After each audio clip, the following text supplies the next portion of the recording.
പൊടിവാറും പ്രചാരണത്തിനൊടുവിൽ ബീഹാർ നാളെ പോളിംഗ് ബൂത്തിലേക്ക് 18 ജില്ലകളിലെ 121 മണ്ഡലങ്ങളാണ് ഒന്നാം ഘട്ടത്തിൽ വിധിയെഴുതുക.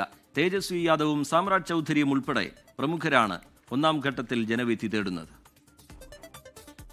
ഒന്നാം ഘട്ടം പ്രചാരണം അവസാനിക്കാൻ മണിക്കൂറുകൾ ശേഷിക്കെയാണ് മഹാസഖ്യത്തിന്റെ മുഖ്യമന്ത്രി സ്ഥാനാർത്ഥി തേജസ്വി യാദവ് സ്ത്രീകൾക്ക് 30,000 രൂപ ജനുവരിയിൽ തന്നെ കൈമാറുമെന്ന് പ്രഖ്യാപിച്ചത്. സർക്കാരിന്റെ സാമ്പത്തിക സ്ഥിതി പരിശോധിക്കുമ്പോൾ ഇത്രയും ക്ഷേമ പദ്ധതികൾ എങ്ങനെ സാധ്യമാകുമെന്ന ചോദ്യത്തിന് 24നോട് കോൺഗ്രസ് ദേശീയ വക്താവ് പവൻ ഖേരയുടെ മറുപടി ഇതായിരുന്നു. Absolutely, the Mahagathbandhan will honor every word that we have uttered in this election.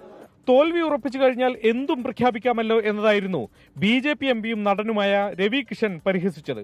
अब जब पता चला है कि हार रहे हैं तो अब तो पूरा बिहारो देने तैयार हो जाएंगे. अब खेला हो गई लो, पहला चरण में सब हो गया है. പ്രമുഖർ പലരുടെയും വിധിയെഴുത്തും നാളെയാണ്.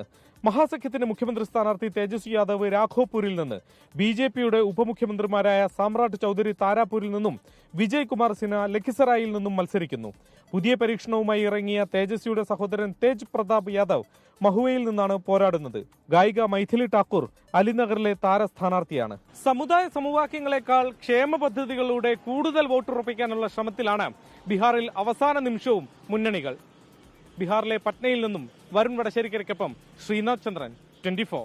ലോകത്തെവിടെയായാലും ഏത് സമയത്തും 24 വാർത്തകളും ഓഗ്മെന്റഡ് റിയാലിറ്റി പാക്കേജുകളും എക്സ്പ്ലെയിനറുകളും വിശദമായി കാണാൻ ഞങ്ങളുടെ യൂട്യൂബ് ചാനൽ നിങ്ങൾക്ക് സബ്സ്ക്രൈബ് ചെയ്യാം.